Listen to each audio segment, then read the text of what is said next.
Ontem à noite, uma série de eventos preocupantes ocorreram em Moscovo e em outras regiões da Rússia, quando um total de 10 drones foram abatidos. De acordo com o prefeito de Moscovo, Sergei Sobyanin, pelo menos 3 desses drones foram derrubados na região de Podolsk, localizada no sul da província de Moscovo. Essa notícia, naturalmente, provocou uma onda de preocupação e especulação entre os cidadãos e a comunidade internacional. Na tarde seguinte, como muitos outros, fui buscar mais informações sobre o incidente. Quando abri as manchetes na internet, fui imediatamente impactado por um título alarmante: Moscovo sofre grande ataque aéreo. Ao ler isso, não pude evitar sentir um frio na espinha. Afinal, a ideia de um ataque aéreo em grande escala à capital russa é algo que poderia ter sérias repercussões, não apenas para Moscovo, mas para todo o cenário geopolítico global. No entanto, ao continuar lendo, comecei a perceber que havia algo estranho na maneira como a informação estava sendo apresentada. A manchete era, sem dúvida, sensacionalista, projetada para causar impacto e capturar a atenção. Mas quão grande realmente era esse ataque? Quantos drones chegaram a penetrar as defesas e atingiram o centro de Moscovo? A reportagem não mencionava nenhum número específico, o que me deixou ainda mais intrigado e, para ser honesto, um pouco irritado. Será que isso era mais um exemplo de sensacionalismo, onde as notícias são exageradas para criar pânico ou atrair cliques? Essa dúvida me levou a investigar mais profundamente a questão. Antes de mais nada, é importante lembrar que os ataques aéreos de drones e os ataques aéreos tradicionais são, na verdade, muito diferentes em termos de impacto e escala. Nos conflitos modernos, como a guerra entre a Rússia e a Ucrânia, os drones suicidas, que são frequentemente utilizados, geralmente carregam ogivas relativamente pequenas. Estas ogivas pesam apenas algumas dezenas de quilos, o que equivale a 1 ou 2 projéteis de grande calibre. Portanto, mesmo que Moscovo tenha sido atingida por uma dúzia ou até mesmo dezenas dessas ogivas, isso ainda não seria comparável a um grande ataque aéreo no sentido clássico, como aqueles vistos durante as guerras do século passado, onde cidades inteiras poderiam ser devastadas por bombardeios maciços. Com essa perspectiva em mente, decidi investigar a origem da notícia. Busquei uma fonte confiável que pudesse oferecer uma análise mais equilibrada e menos sensacionalista do ocorrido. Encontrei um relatório publicado pelo Referência de Notícias que parecia promissor.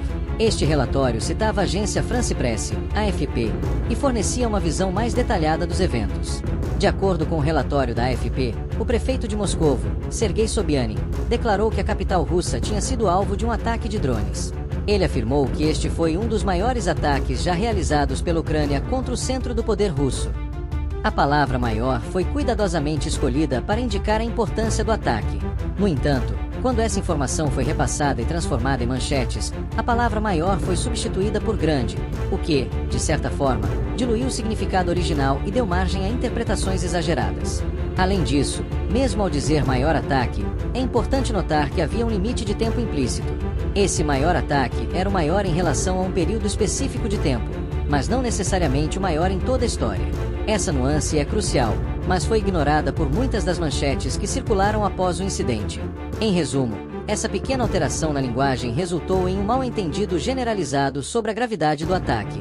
Agora, vamos examinar mais de perto o que realmente aconteceu durante esse maior ataque de drones.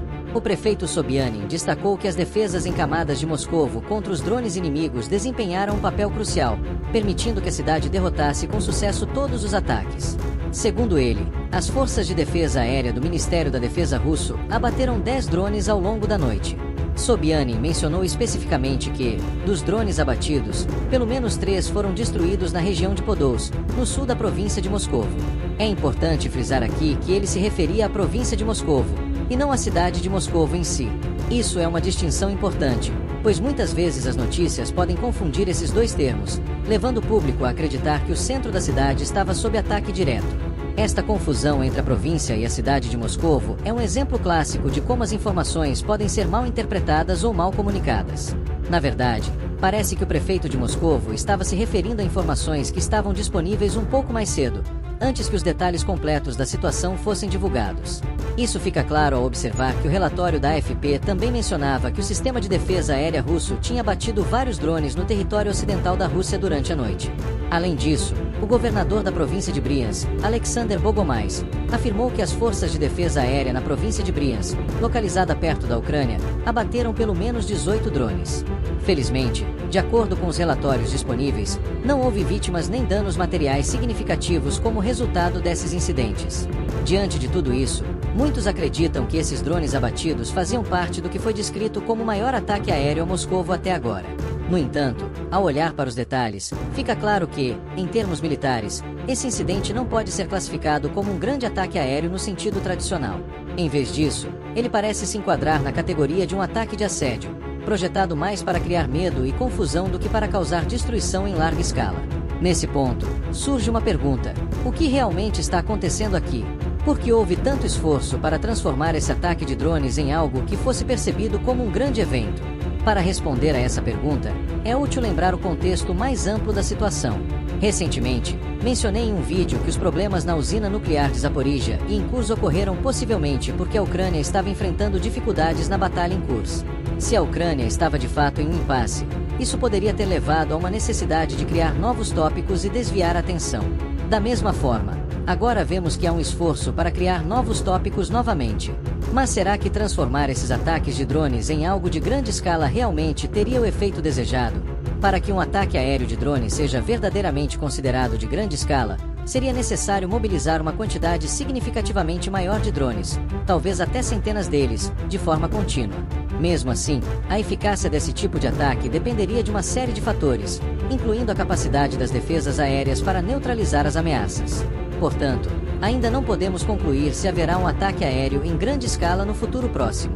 Precisamos continuar observando os eventos e ver se isso realmente se materializa. Além disso, é importante considerar se esses ataques de drones são uma consequência direta do impasse nas operações militares em curso, ou se há outras motivações por trás desses eventos. De qualquer forma, o que vimos até agora sugere que a situação é complexa e multifacetada, com muitas peças em movimento. E com isso, concluímos nossa análise por hoje. Vamos continuar acompanhando os desdobramentos dessa história e ver o que o futuro nos reserva. Agradeço a todos.